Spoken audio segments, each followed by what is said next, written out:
Meus irmãos, graça e paz a todos, uma boa noite, um bom dia para quem vai estar assistindo o dia, uma boa tarde para quem vai assistir à tarde.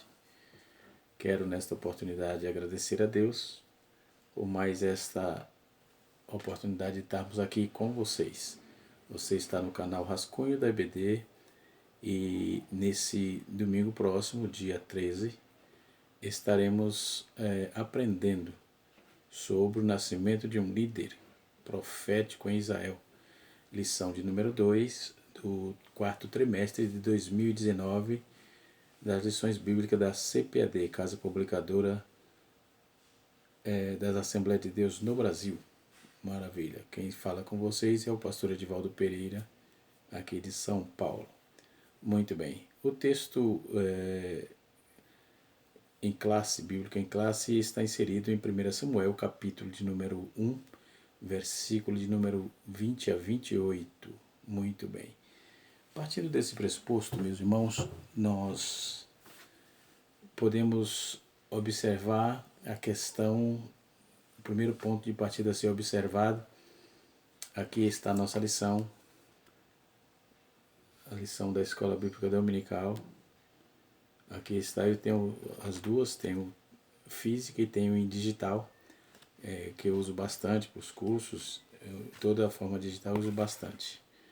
Aprendi isso e uso bastante o aparelho de forma, e os meus arquivos geralmente uso bastante digital. Muito bem.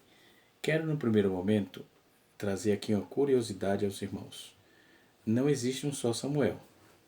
Existe um outro Samuel, que o texto está em Números capítulo 34, versículo 20. Quem era esse outro Samuel?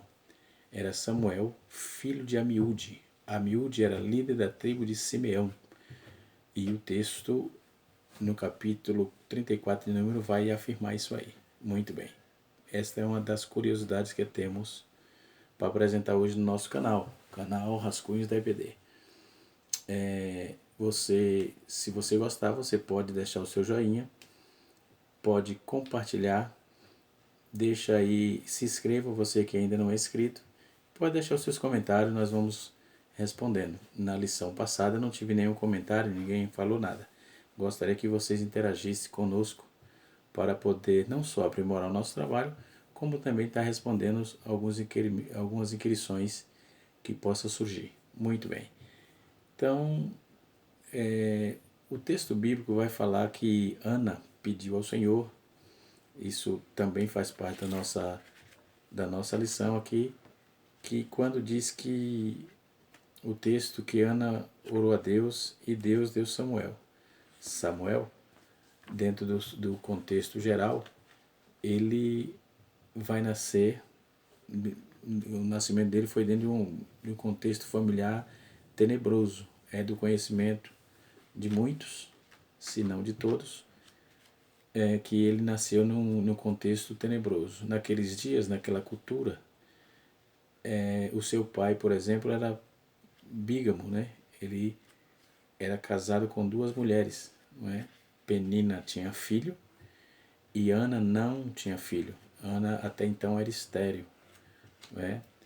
E a Bíblia vai dizer, e a história nos aponta, não é, que ela não tinha filho, até Deus responder o voto que ela fez. Muito bem. Dentro dessa particularidade de voto, nós vamos encontrar Eucana cumprindo algumas promessas, ou seja, o que era voto, ele tornou-se uma promessa. Isso era próprio naqueles dias em Israel, entendeu?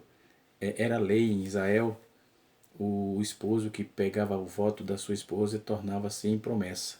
Números capítulo 30, versículo 10 até o versículo 15 vai aludir isso aí, né? Assim como está escrito em 1 Samuel capítulo 1, versículo 24 e 25, que na ocasião do voto, quando se fazia um voto e ia pagar um voto especial, tinha que se levar 3 bezerros, não é?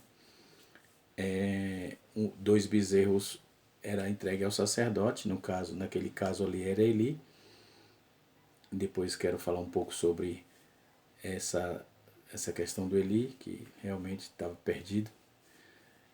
Então era 2 para o sacerdote e um era feito por sacrifício, era imolado, né? Então, por essa ocasião, acontecia esse tipo de coisa que isso aí é estabelecido por lei. Além disso, eles, de cumprir o voto que era especial, ele levava uma oferta que era chamada oferta de holocausto, que era esse negócio aí. Depois, em Números capítulo de número 15, versículo 3, versículo 8, vai afirmar isso que eu estou dizendo, que 2 bezerros eram para o sacerdote e um era para ser sacrificado. Dentro dessa premissa, nós vamos identificar aí que ele ainda tinha que oferecer uma efa de farinha. Não é? O que é uma efa de farinha? Compreende cerca de 22 litros de trigo. Não é? Isso era uma efa de farinha. E um odre de vinho, né, que oferecia, que era a oferta de bebida. Então, dentro dessa premissa, houve aí, na hora de cumprir o voto, todo esse ritual. Não é? Trabalhando um pouco dentro da historicidade nos casamentos ali em Israel, podemos observar que nos dias, no contexto, conforme eu disse no início, que Samuel nasceu, o seu pai era bígamo, né? Embora a Bíblia não deixa rastro, ou seja, não deixa mais de discussão quanto ao casamento monogâmico, né? Em Gênesis capítulo 2, versículo 21 a 24, vai dizer que o casamento estabelecido por Deus é monogâmico. Mas havia algumas anomalias dentro da cultura no meio do povo. Né? Então, essas anomalias, tais como a bigamia, né? Vamos também trabalhar com os irmãos a questão da poligamia, poliandria, né? E assim sucessivamente. Então, nós vamos observar que no contexto dos dias, né, que ele viveu, então nós vamos encontrar vários patriarcas enrolados com esse negócio de poligamia ou bigamia, né? Então, o que é bigamia? Bigamia vem do latim bis, né? É um termo híbrido, né, que quer dizer bis ou dois, ou duas vezes. Do grego é gamos é casamento ou casados, literalmente casamento ou casado por duas vezes. Né? Então, bigamia é casado por duas vezes, simultaneamente com duas mulheres. Você casa num canto, casa em outro, enfim. Na nossa cultura, os artigos 235 até o 250 do Código Civil Brasileiro e do Código de Processo Civil, o artigo 1534, se não me foge da memória, vai também tratar dessas anomalias, que não é lei, não pode casar, não se casa se ou ele ou ela, uma pessoa é casado com uma mulher, ou um homem e uma mulher, enfim, casados, eles não podem casar de novo. Na lei do Brasil isso não é permitido, mas de jeito nenhum. Né? Não se casa, não se tem dois casamentos aqui no Brasil. Né? Então, na nossa lei, no Código de Processo Civil, no Código Civil Brasileiro, não é permitido, é vedado qualquer possibilidade disso acontecer. Mas voltando aqui para o assunto da nossa lição. Né? Então, naqueles dias, nós vamos nomear aqui alguns personagens. Por exemplo, de acordo com a vontade de Deus, o casamento é monogâmico, como eu já disse, né? É casamento entre um homem e uma mulher. Né? Os israelitas prezavam muito isso, principalmente os ortodoxos e assim sucessivamente. Mas os patriarcas da linhagem de Sete, vai dizer a Bíblia que eles eram monogâmicos. Noé, capítulo 7 de Gênesis, verso 7. A poligamia aparece aí na linhagem reprovada de Caim, né? A começar por Lameque, que casou com duas mulheres, conforme Gênesis, capítulo de número 4, versículo 19. Essa ideia que se tinha das origens. Né? Na época patriarcal, Abraão tinha uma só mulher. A princípio era Sara, né? Mas ela era estéril. Então, e a mesma pediu que Abraão tomasse a sua escrava, o Agar, do conhecimento também dos irmãos. Gênesis 16, versículo 1 e versículo 2 vai trabalhar essa proposta. Então Abraão tomou, depois disso, vai dizer que Abraão também tomou Quentura como esposa, no capítulo 25 de Gênesis, mas aí já é depois da morte de Sara. Vale a pena salientar que, segundo a Bíblia, Sara e Abraão, eles estavam 23 anos separados. Eles não viviam juntos. Foi tanto quando ela morreu, ele foi para Macpela plantear a morte dela, enfim. Eles tinham, dá a entender que eles tinham contato, mas eles não viviam juntos, né? Alguém ainda diz que eles são modelos para casais, eu biblicamente não vejo assim, né? Mas isso é uma outra curiosidade, outra coisa, né? Vamos aqui voltar ao assunto. Então Abraão tomou Quentura, conforme eu disse, capítulo 25, versículo 1, mas isso depois da morte de Sara. Sara é registrada a morte de Sara no capítulo 23 de Gênesis, né? Então vamos observar aqui que foi depois desses dias, né? Então, quando você vai ver o capítulo 23, versículo 1 e 2, já vai narrar a morte de Sara, do capítulo 23. Em capítulo 25, verso 6, fala das concubinas de Abraão. Então, ele não só teve mulheres, mas ele teve também concubinas, né? Concubinas, no caso. E aí nós vamos observar também que Naor, seu irmão, também tinha concubina. O nome da mulher dele era Milca, e a outra mulher dele, a concubina, era Reuma, né? Capítulo 22, verso 20 a 24 de Gênesis. Entendeu? E a Bíblia diz que Milca e Naor tiveram filhos, né? Então depois vem Elifaz, filho de Esaú, teve mulheres e uma concubina. Gênesis 36, versículo 1, 11 e 12.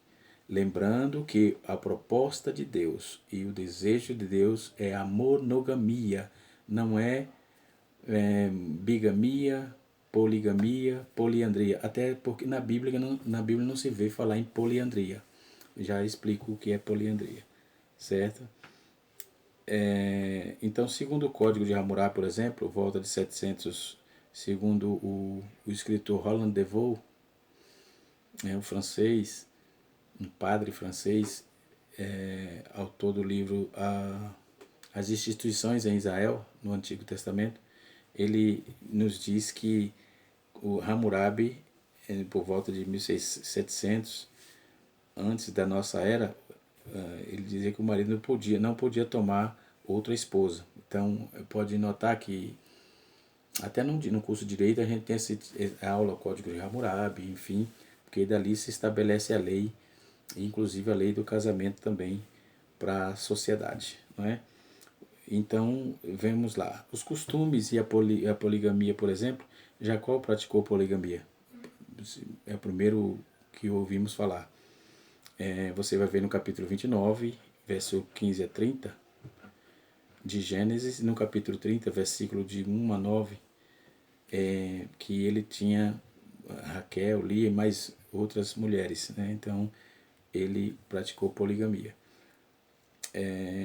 Esaú teve 3 mulheres, também poligamia. As 3 eram consideradas do mesmo nível, ou seja, não tinha primeiro, nem segundo, nem terceiro, tudo considerado do mesmo nível. Gênesis capítulo 26, versículo 34, Gênesis capítulo 28, Gênesis capítulo 28, versículo 9 e Gênesis 36, versículo 1 a 5. Em Israel, naquele período do juízo, o período da monarquia, aí desapareceu essas antigas, segundo Roland de Vaux, desapareceu essas antigas restrições. Gideão tinha muitas mulheres e pelo menos uma concubina, Juízes capítulo 8, versículo 30 a 31. Então, essa poligamia era um costume social aceito no antigo Oriente Médio. Era uma prática comum entre os antigos israelitas. Embora a poligamia difere da proposta de Deus, conforme eu já disse. Gênesis 2, versículo 24, né? Versículo 21 a 24, especificamente o versículo 24. Né? A prática da poligamia passou a ser lei, né? Lá em Deuteronômio capítulo 25, versículo 5 a 10, em que caso? Quando o camarada casava com a mulher e ela não gerava filhos, né? Tinha um casamento sem filho, aí é chamado de casamento levirato, né? Então, dentro desse contexto histórico, nasceu Samuel dentro desse bojo aí mas nem por isso ele se contaminou, né? Então, vamos ver Elcana que, conforme eu já disse, era bígamo e tal. Bigamia, eu já disse que bigamia é bis, é um termo híbrido, né? É bis, quer dizer duas vezes, ou casamento duas vezes. E nós vamos ver na Bíblia aí que vários foram bígamos e depois, posteriormente, se tornou, em Deuteronômio capítulo 21, isso também se tornou lei, se tornou um ato legal, não é? Mas para Deus não é legal. Para Deus não era, os israelitas ortodoxos, o povo que cultuava a Deus propriamente dito, nunca permitiu isso. É bom que lembre isso, ok? Um casamento entre um homem e uma mulher, ok? Então os reis tinha até harém de muitas e numerosas mulheres, né? Deuteronômio capítulo 21, versículo 15 a 17. O Talmud depois vai estabelecer o número de até 4 mulheres, né? Segundo esses documentos talmúdicos, vai apresentar isso aí. Para os homens comuns, 4 mulheres. Para os reis, até 18 mulheres, né? No contexto geral, uma mulher já é cara, imagine 2, ou 3, ou 4. Não cabe. E, como eu disse, Deus não aprova esse tipo de coisa, né? Segundo a Bíblia, em Crônicas, capítulo de número 24, versículo 3, diz que Joiada, o sacerdote, escolheu 2 mulheres para o rei Josias, ou para o rei Joás, ou melhor, né? Então, essa questão de várias mulheres, casar com várias mulheres, não ia contribuir nada para a paz no lar, né? A mulher estéril era menosprezada, passava constrangimento. No caso de Ana, foi menosprezada por Penina, capítulo 1 de 1 Samuel, verso 6. Sara foi menosprezada por Agar, Gênesis capítulo 16, verso 4 e 5. E era comum a mulher estéril ter ciúme da esposa fecunda, né? Da esposa que gerava. Então, como era o caso de Raquel e Lia, e assim sucessivamente. Então, dentro da etnografia, existem tipos de família, não é? Dentro da etnografia antropológica, vai haver tipo de famílias, né? Nós vamos encontrar alguns tipos de família aqui, por exemplo, o fratriarcado. O que é fratriarcado? Fratriarcado era um tipo de autoridade da família, era no caso do irmão mais velho, a autoridade era do irmão mais velho, que era transmitida de irmão em irmão. Se ele falecesse, o irmão que era próximo dele, entendeu? Um ano mais novo assim, já seguia o mesmo clã aí e eram reconhecidos assim. Por exemplo, foram reconhecidos aí e tinha indício aí entre o social entre os hititas e os huritas. Os huritas, eles tinham também essa prática, né? Depois tem outro tipo de família chamada matriarcado, né? Então, como tratava-se essa questão do matriarcado? Era, no caso, a família não era propriamente dita governada pela mulher, mas a mãe não era assim uma autoridade, mas ela tinha aí uma, uma autoridade de parentesco. Como assim? Ela que colocava os nomes nas crianças, os filhos, se eventualmente houvesse uma separação, ela que ficava com os filhos e assim sucessivamente. Então havia um domínio do matriarcado aí, não é? E assim sucessivamente. Segundo Robert Smith, por exemplo, um antropólogo, ele vai trabalhar essa ideia. Ele diz que esse regime matriarcal foi, alguns pensadores dizem que foi a primeira forma de família entre os semitas, mas não há ocorrência disso, não vemos isso, né? Então há uma ocorrência em que Abraão se desculpa com Sara, lembra que ele disse que ela era minha irmã e tal, ele com medo daquela retaliação que ia sofrer, não é? No capítulo 20, verso 12, ele vai e pede desculpa para Sara, né? E uma outra ocorrência estranha em 2 Samuel, nós vamos encontrar aí no 2 Samuel capítulo 13, verso 3, dois irmãos, filhos de Davi. Eles, há uma conjectura ali que eles podiam se casarem, né? Mas lembrando que isso é pecado, Deus não aprova, isso era proibido por lei. A lei proibia meio irmão, tanto homem como mulher, casassem um com o outro, né? No caso, Tamar e Amnon, eles eram irmãos de mães diferentes, né? De pai, o pai era Davi e a mãe era diferente. Mas a Bíblia proíbe isso em Levítico capítulo 18, versículo 9, Levítico 20, versículo 17, Deuteronômio 27, versículo 22 e Ezequiel capítulo 22, versículo 11. É proibido pela Bíblia irmãos ou meio-irmãos se casarem. Não é bíblico, isso não é permitido, né? Então a mãe também, ela escolheria o nome do próprio filho, conforme eu já disse anteriormente. Mas isso também não era hábito, os homens também escolhiam, né? Está escrito aqui no capítulo 16, versículo 15 de Gênesis, Gênesis 17, 19, Gênesis 38, 29 e 30, que os homens também tinham esse poder de escolher os nomes, enfim, certo? Depois a poligamia, conforme eu disse aos irmãos, o que é poligamia? Poligamia significa dizer casar com muitas mulheres, ou seja, poli é do grego que divide polis, quer dizer muito, game ou mulher ou esposa, ou seja, um homem casado com várias mulheres, uma ou duas ou três esposas. Então isso é poligamia. No caso de duas é bigamia, no caso de mais de duas é poligamia, né? E depois tem a questão da poliandria. Poliandria, poli quer dizer muitos, andros quer dizer homens, né? Isso é o caso da mulher casada com vários homens. Então, isso é bem esporádico, embora se ouve falar, segundo um historiador, Edward McNall Burns, ele vai dizer que a poliandria parece se desenvolver sobre a condição de externa da pobreza, né? Então, tem alguns países que ainda tem essas práticas, e tinha e ainda tem essas práticas, né? Mais de 50 países trabalham, tem ainda essas práticas, né? Poderíamos citar aqui em outra oportunidade. Aí nós vamos ver algumas ocorrências, por exemplo, a poliandria e a religião, isso é totalmente descontextualizado. Então podemos observar que o Samuel nasceu no contexto bígamo, né? E assim ele, como a sua mãe era cristã, sua mãe servia a Deus, servia a Hashem ou a Jeová, então ela entregou ele ao Senhor. E diz a Bíblia que ele foi para o templo assim que foi desmamado, de lá servia ao Senhor. E ainda diz o texto que, conforme os costumes levitas ou levíticos, ele foi servir como sacerdote, enfim, servir mesmo aos 25 a partir dos 25 anos de idade, quando era permitido. A partir daí mas ele já vinha trabalhando, já vinha servindo no templo, né? E Deus falou com ele no tempo do Eli, era reprovando, Deus mostrando que ele estava reprovado aí devido às suas ações, né? Lembrando, irmãos, que no capítulo 2, versículos de número 21, a Bíblia vai dizer que Ana teve mais filhos.